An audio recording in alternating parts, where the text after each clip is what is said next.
Designers and Builders, where design meets construction. We explore groundbreaking trends and talk to the pros reshaping our spaces. For your dream home, workspace, or just great design inspiration, subscribe to Designers and Builders.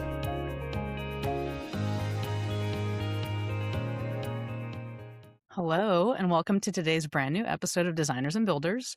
I'm your host, Alyssa Olson, and today we have Chanae Richards, CEO and principal designer of Ọlọrọ Interiors. How are you doing today, Chanae? I'm great. Thanks for having me, Alyssa. Awesome. Thanks so much. And before we kick this off, I just wanted to personally thank you out loud for taking the time to interview again. Our first time was not recorded, which was such a shame. You had me cracking up, and it was such a lovely chat. So, really excited to reconnect with you today. I'm glad to reconnect as well. Awesome. So to start, tell me about your company name, Ọlọrọ Interiors. I understand it bridges your family's history with your mission as an interior designer, and would love to hear more about the significance. Certainly. So, if I had to describe my work in one word, it would be rich, visually rich, layered with intention, rich in quality, rich in the way my clients feel afterwards. And Oloro means rich in the West African language of Yoruba. So when I was thinking of a name for my company, I wanted to connect my family and the word that would describe what my clients feel as I make their spaces wonderful. That's so beautiful. I Yeah. absolutely love that. Adding richness to people's lives. Yeah. And then, so you have your BA from Temple and an MA and MPA from Rutgers. Is that right? I do. I have a nonlinear background, as most designers do. I first went to school for criminology and wanted to go to law school, and then pivoted into nonprofit finance and got a couple master's degrees so that I would have some credibility with the work that I was doing. And yeah, I have wonderful degrees that my parents use as placeholders. So it's nice to have those degrees, not necessarily using them on a day-to-day basis, but the experiences I had at Temple, the relationships I built at Rutgers, all are part of what I do now, and I'm still leaning on some of those folks every single day. So, what led you from those pathways to? I would say that we all need a creative outlet. And my creative outlet turned into a design company.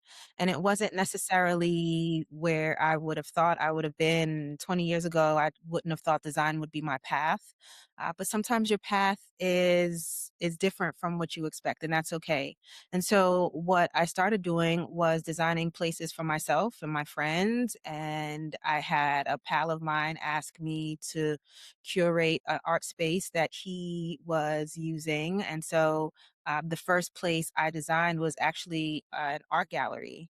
And so after the art gallery, other opportunities came about, and I actually pivoted from finance to design when I had a huge opportunity to design a commercial space.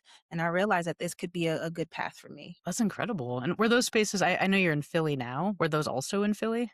They were not in Philly, they were in New York. I was based in New York before I was based in Philly, and Okay. so my start was in New York City, and I have a beautiful home in Philadelphia, and I came to live here a couple years ago, and so my practice has, expanded from New York to Philadelphia. I have clients in Atlanta, in Ohio, I have clients in Washington, DC, and so I go where the buck is. That could be in Philadelphia or anywhere else. Love that. I mean, that's what it's all about, right? Like, let that take you on your course and make beautiful projects along the way. Exactly. Yeah. So let's talk about some of your projects. What were some kind of key projects along the way in career that have helped continue to transform your journey? Certainly. So I worked on a lot of set design early on in my career. I didn't have a book of business. I didn't have clients that I could rely on and that knew me. And so I started by doing some set design. And from the set design, I picked up a few residential clients. Those clients were in New York. A lot of those were clients who wanted Airbnb ready spaces that they could flip. Some of those clients included Unilever and big alcohol brands. And then it got more exciting when I had the opportunity to design a space that then Senator Kamala Harris used to announce her vice presidential candidacy. And so that kind of springboarded me to do a lot more residential clients, especially during the pandemic where folks were home and understood that their home was as important as any other space in their life, even more important. And so I got a lot of great clients during that time. That's absolutely incredible. Uh, yeah, such a cool journey for you. And I also had this quote that I had saved from you. It was the best design of our lives starts at home. Yeah. So what is home for you? What does that mean? So design isn't just aesthetic, right? For me, it's a tool for equity, for well-being, and community resilience. And so the way a space is designed determines who feels welcome, who can function comfortably, and who might be unintentionally left out. And so when I think of that quote, the best design of our life starts at home, thoughtful design can remove barriers, whether that's creating accessible layouts and using materials that support health and designing spaces to adapt to different stages in our life. It has the power to strengthen community, right? And so all of those pieces are important. And so when design is done well, it doesn't just look good, it improves the quality of our life. For sure. Yeah, and something that also stands out, I know you're a plant savant, and that's a very, very known fact. And I can tell, you try to incorporate a lot of plants. Can you speak to that as well? I try to incorporate plants where applicable. Look, everyone isn't a plant person, and even my uh, plant journey is lined with things that just didn't make it. And so I like to incorporate that green, that energy, that life, that living thing into a lot of spaces. But there are a few folks who don't necessarily like plants and can't take care of them, and that's okay too. It's good to recognize our own limitations and our areas of opportunity. And so I try to work around that. But yes, I love when I can finish a space and put a nice plant in there to leave behind for the client. It's a wonderful feeling. That's incredible. So as a landscape architect, sometimes I'm asked to do interior plant palettes, which there's liability, there's maintenance. Like, how do you address the maintenance of that?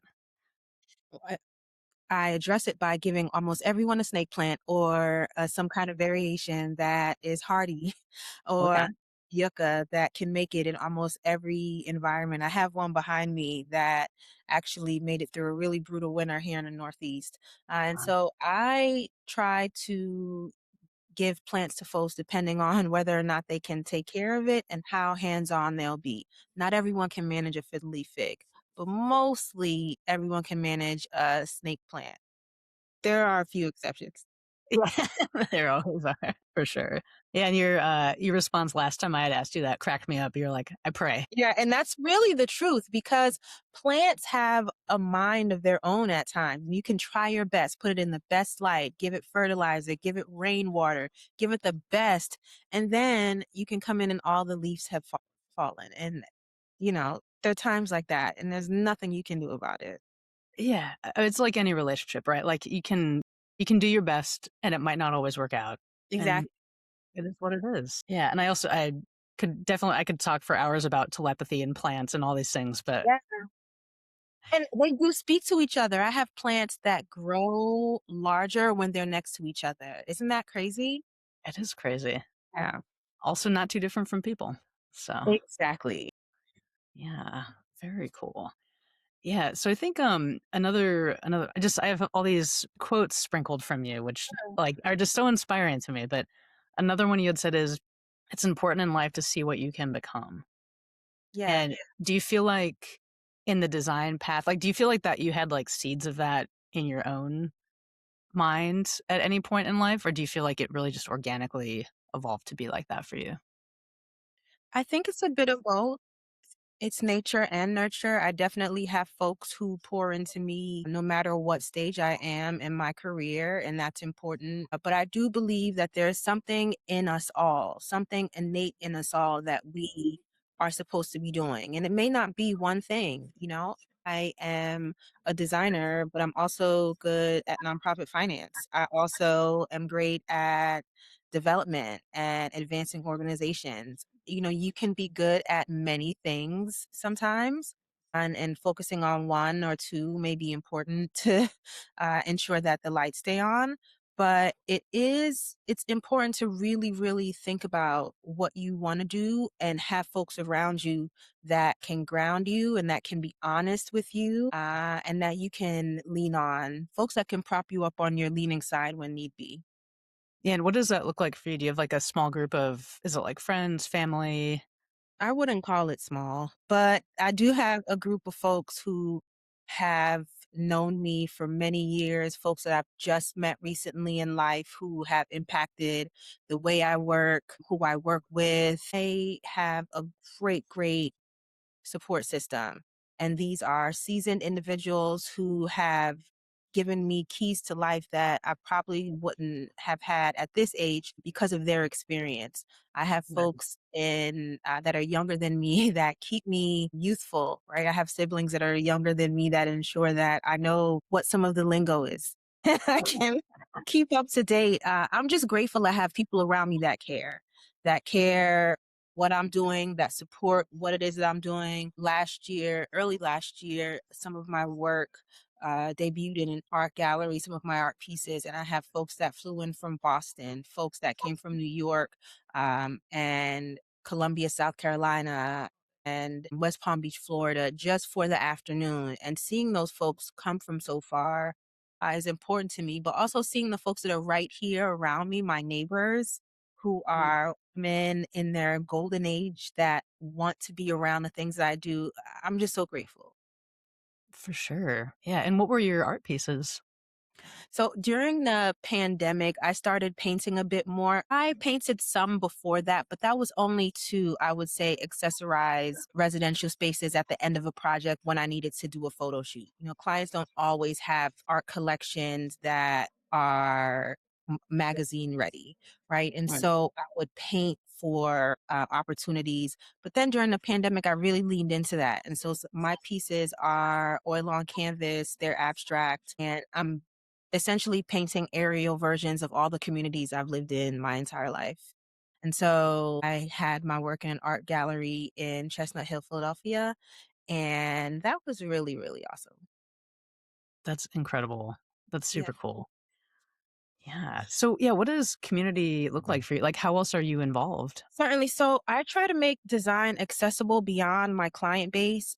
That includes volunteering my services and my time for community spaces and partnering with local businesses to keep resources circulating within the community. And so I also prioritize, I would say, sourcing locally when possible, because it's Right. important to me that my work doesn't exist in the community, but that the community actively contributes to it. And so Right. that's how I serve, and that's how I want to continue to leave a mark here where I live and work. I love that. And do you have certain go-to sources for that, or is it kind of dependent upon the projects? It really does depend on the project, what the needs are. I do have a couple of go-to sources, but I'm always scouting for new vendors. Those existing relationships help, but I have both a cadre of individuals who I go to, and then I'm always on the hunt for something new. Okay. Sounds like a good balance. Yeah. Yeah. And what about collaboration in your work? What does that look like for you? Collaboration with the in the work, I would say it depends on the project. So the first and most important piece of the collaborative process, I would say, is with the client. And so they're my biggest collaborator when I'm working. And then I have a team of folks who I work with on week in, week out basis. I have a very lean team, but I do have some supports in place because look, I'm not great at everything and I don't want any of the emails to fall through the cracks. And so I do have supports. But as it relates to collaborators, other designers who are in the area are collaborators. Furniture companies are collaborators. You're a collaborator. Folks that you have conversations with and build relationships with, I see all as collaborators. For sure. Yeah, we are all a big community altogether. Yeah. Yeah. Yeah. And so, yeah, I guess another question I had that just popped up is just like design trends. Like, because you're around so many people and have so many touch points, like, Are there Yeah. trends you've seen, like, in business or design that you like or stay away from? So I'm really drawn to trends that emphasize longevity and intention. Um, I would say things like flexible, multi-use spaces, natural and sustainable materials, and designs that support mental and physical well-being. Those feel aligned with how people are actually living today. On the other hand, I tend to avoid trends that feel overly fast or just purely aesthetic without real function. And so at the end of the day, people have to live in these spaces too. And so I always come back to the one question, and it's, does this make everyday life better? And if it doesn't, it's probably not something I prioritize. That's a good way of framing it, because that's at the end of the day, that's what matters in your Yeah. space, right? Yeah. And how do you go about getting your clients? So in the past 2 years, I actually did something that I thought would be, I wouldn't say revolutionary, but I just wanted to try. And so for the past 2 years, I've only worked with existing clients. I have clients that have multiple spaces, Mhm. multiple homes in different states, and they work on different projects that they'll bring me on. So I still get to do a little bit of set design. And so I have a good group of clients who are returning, which is a high honor for me because they have the opportunity to pick whoever they'd like and they come back. Before that, I was actively on social media. I was actively going to networking groups, trying to find individuals who could potentially connect me with a client. But then I found that folks who found me and wanted to kind of work with me, that was a better way to go because they can see some of my aesthetic in my portfolio and they know what it is that I provide. And I've been pretty successful with that. I don't know if that's going to be sustainable in the next 2 or 3 years, but it is now. So I'm trying to lean into that. Yeah, that's really bold. I feel like it's such a strong move to make that decision and live with it. And you've already been doing it for a couple of years and have found success in it. So you're also, I understand you run an entrepreneurial retail center. No, I actually used to run an entrepreneurial resource center at the Housing Authority. I did that from 2020 to 2024. It's Okay. important for people to see what they can become. And a lot of folks want to start a business but don't know how and don't necessarily have the means and wherewithal to go to school or go to your business school or just find the resources that they need. And so I partnered with the Housing Authority for 4 years to do a lot of development work, some programmatic work. And it was an awesome, awesome time. I'm really so proud of that work because I still see some of the entrepreneurs who I worked with. I see them in everyday life. Several of them have products in stores near here, near me. And it's just awesome to understand that I had maybe a small impact on these folks' lives so that they can get their business from concept to, wouldn't say completion, but off the ground. Okay. And how'd you get involved in that? Someone found me. Okay. I was recruited to lead that effort, and I'm really, really proud. And it still exists to this day. The resource center still exists. It's staffed by about 4 wonderful individuals who work tirelessly to ensure that communities that have been traditionally disenfranchised do have some opportunities to see their dreams come to fruition. That's incredible. That's such a cool thing to be a part of. I'm not surprised that you were found for that. Yeah, that was awesome. That was really great. Yeah. Have there been other like offshoots from that have led to other opportunities for you?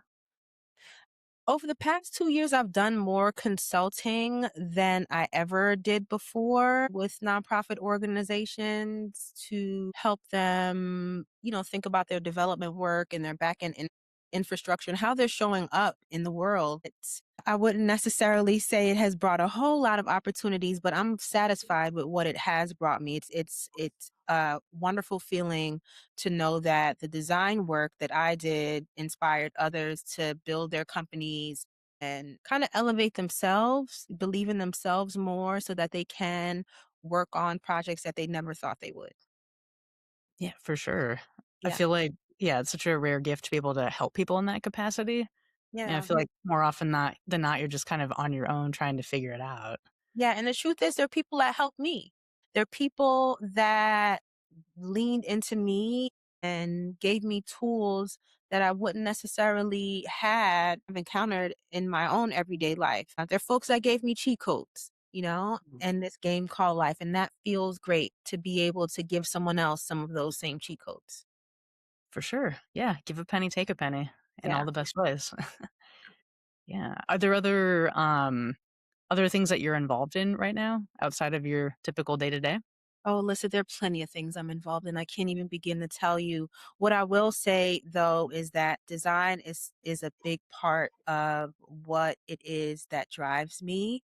I'm so grateful that folks want me to come into their homes, the place that they live in, love in, eat in, and breathe in to make it a little bit better. And so I'm just still grateful that I have those opportunities. Started the company maybe 9 years ago now, maybe 10 years ago.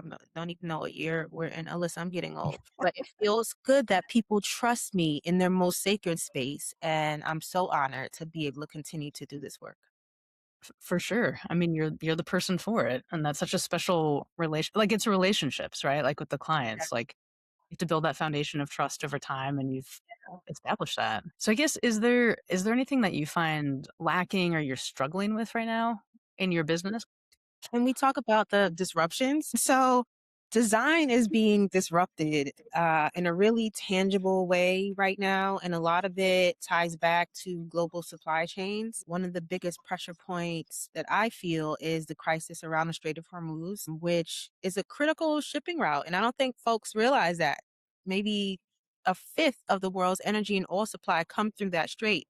And so, because of this ongoing conflict, it's been tough. Shipping through that region has slowed dramatically. It's even halted at times, which is driving up fuel costs. I know we feel that on a day to day basis, but delaying shipments, increasing the price of materials across the board, we're feeling it. And so for interior designers, that shows up everywhere. It shows up for higher costs for plastics, textiles, foam materials, finishes, furniture, everything, right? Because you Yeah. have so many of those materials that are tied to petrochemicals. And so I know I'm seeing longer lead times, less predictability, and that changes how I can plan projects with my team. And then it changes how we have to manage client expectations. Disruption also creates opportunity, right? And so designers are being pushed to source more locally, which is something that I've always done, and source more sustainably, and create kind of like creates an opportunity for us to explore alternative materials like natural fibers or bio-based products. So in a way, it's forcing the whole industry to become more resilient, and I think that's a good thing, right? And more intentional. It is ultimately a good thing. Yeah, I would agree. And I feel like I've also been trying to spend a lot of energy on connecting with local people, local materials, just like strengthening those communities because at the end of the day, that is that local community. And there's no time better than the present to support it. Exactly. Yeah. Yeah. And then I guess because your projects are all over, are you kind of like finding yourself distributing that task depending on where your projects are?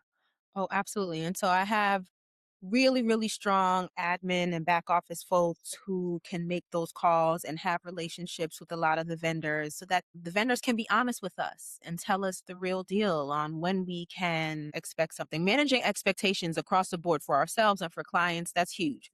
And so it's really important to have folks that are honest with you and have folks that understand that we're all in this together. It's a little tough right now, but it's been tough before through pandemics. We've been through presidencies that are less ideal. We've been through tumultuous times and we've gotten through.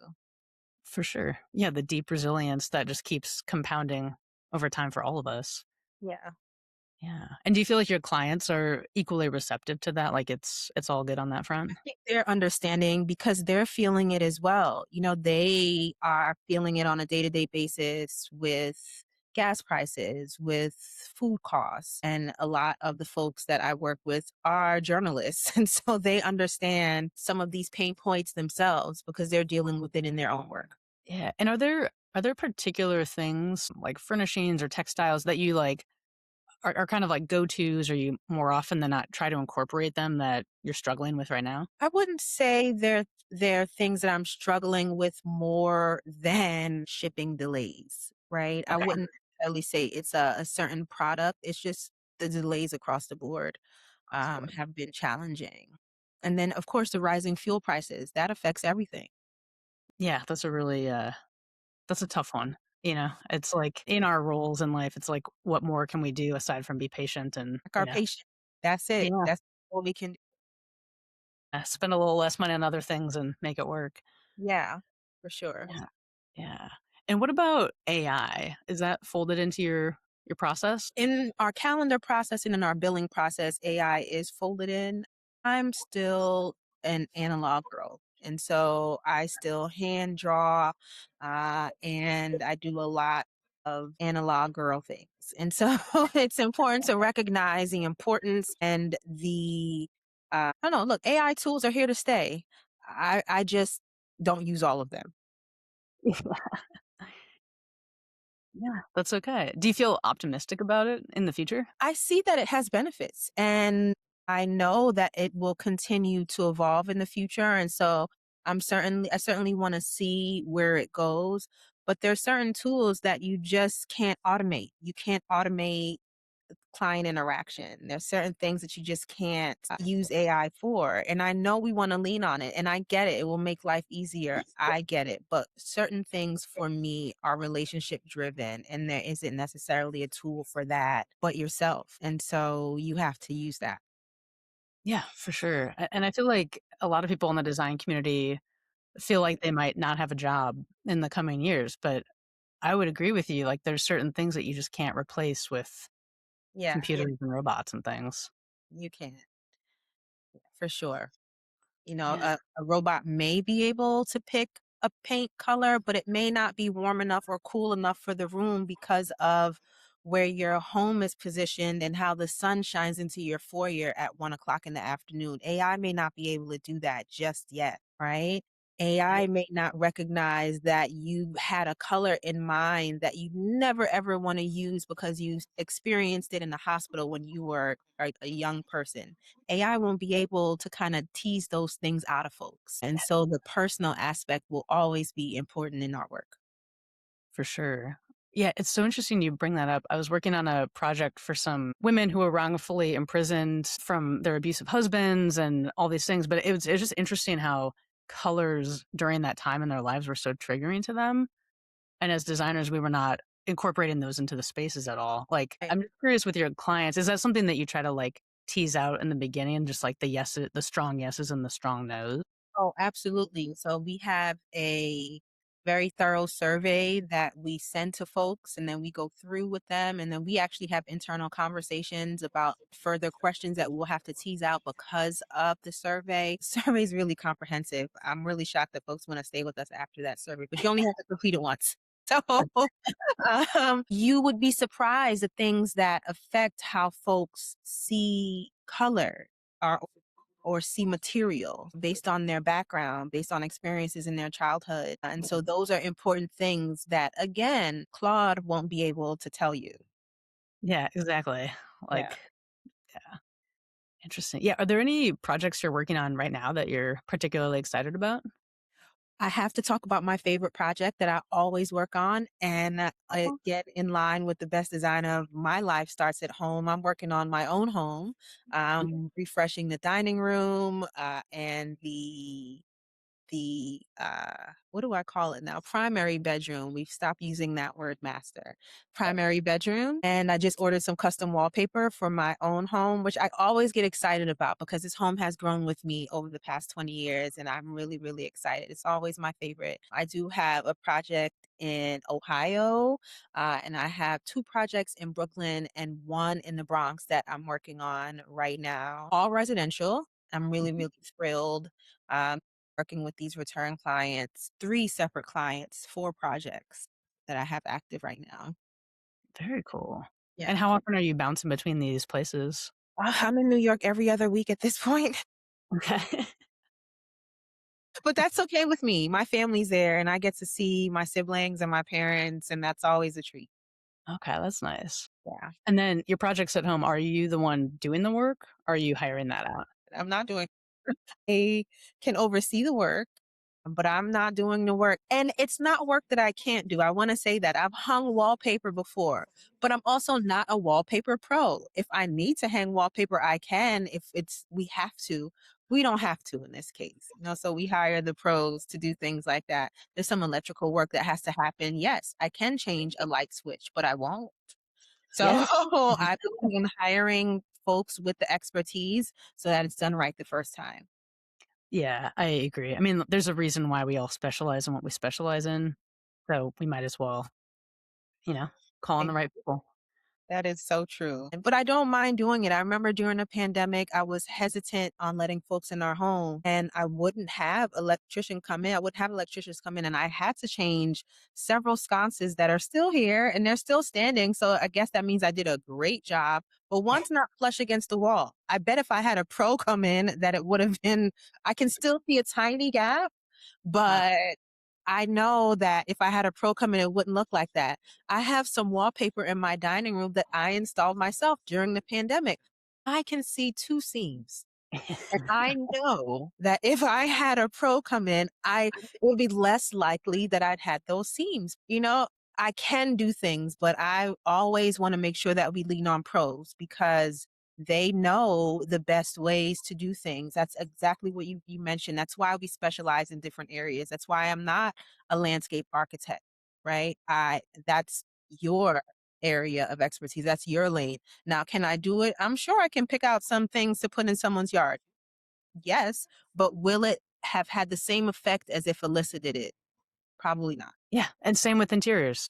I'm not Yes. Chanae. That's not what that's just not like embedded in me. Like Yeah. I also, it's funny with the seams because like my house is full of projects, mostly unfinished, and all the like I call it the magician's secret. Like where all the points are maybe a little bit off, and I personally love it when someone else can just take care of it.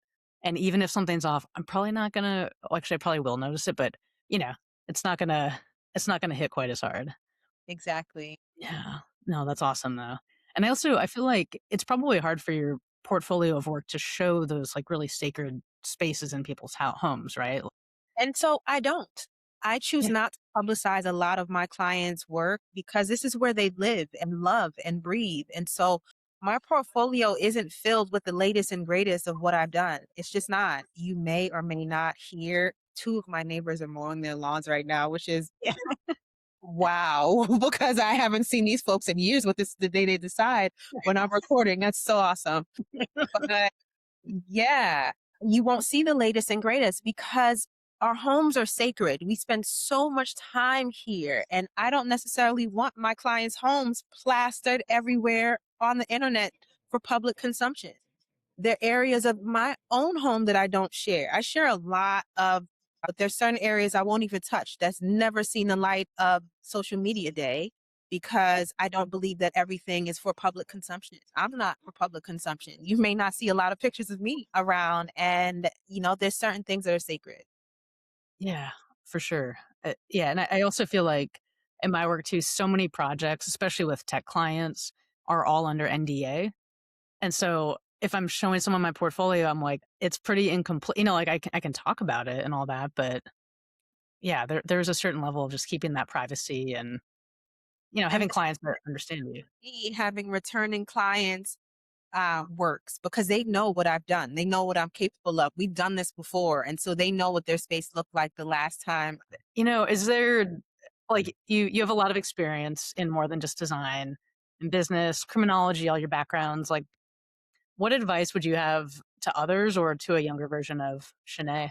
So I an interior designer that's focused on creating functional, inclusive spaces that evolve with people's lives. And so my work blends thoughtful designs with community impact, whether that's supporting families, partnering with local businesses, or reimagining shared spaces to better serve the people who use them. Right? You mentioned this. I talk about it. The best design of our life starts at home, and that foundation shapes how we live, we connect, and how we thrive day in and day out. And so if I were talking to, I wouldn't say a younger designers, because some people start their design careers at any stage in life. But if I were talking to a new business owner, a new designer, I would implore them to lean on their listening skills, lean Mm. on listening, think about what their clients are asking for and how they can best go about how they can go about providing that in the best way possible. Provide solutions for clients. Yeah, provide a great listening ear. And clients aren't always looking for friends. They're looking for a service, but don't close the door to a buttoning friendship that may come out of this relationship because you're in this person's house and you're going to get close to them and they may fall in love with you. And that is a double-edged sword because sometimes folks, they don't recognize that it's still work when you're their friend. But if you find the clients that I have, you're going to be on a wonderful ride and a wonderful journey with folks that recognize your skills, your passion, your value, and take really good care of you as you take good care of them. Absolutely incredible. Yeah. So happy to hear that you have such a good series of relationships and beautiful projects that root out of Yeah, that. for sure. Yeah. Very cool. Well, thank you so much, Chanae. It's been so lovely Yeah, to connect with you again. it was. I don't know if this time was better than last time. I think it was different. I think it's very different. A lot of Hawaiian rolls, Alyssa, so my face is a little chunkier, but I am just really You look gorgeous as ever. You're happy good. to be connecting with you and your team. Thank Guns. Thank your whole team for getting this together. And thank you for your patience, your understanding, and your thoughtful question. What you do here is important. Thank you. Yeah, something you said that stuck with me last time was just like the power of one's voice. Yeah. And I had never heard anyone like address that so directly. And it's just, it's interesting when you meet people, you never know how your interaction's going to go. Right. Yeah. And like when I genuinely like, although I was so sad that our recording didn't record, Yeah. things you said have still stuck with me since then. So it's That's just like awesome. that. And, I am a big believer in what's meant to be will be. That recording wasn't meant to go out at that time in that place. We had to have this opportunity to have a conversation again. And that's okay. That It is is okay. well, really. Yeah. I'm very grateful and hopefully there are more in the future. Absolutely. You take good care, okay? Yeah, you too. And also, how can people best connect with you? You've got your website, your I IG. hate the website, my IG. You can reach out to us using the website. We have a good, strong team of 2 in that back office that will make sure that your emails are answered. And you can connect with me on IG. Always happy to meet new friends, make new connections. Yeah.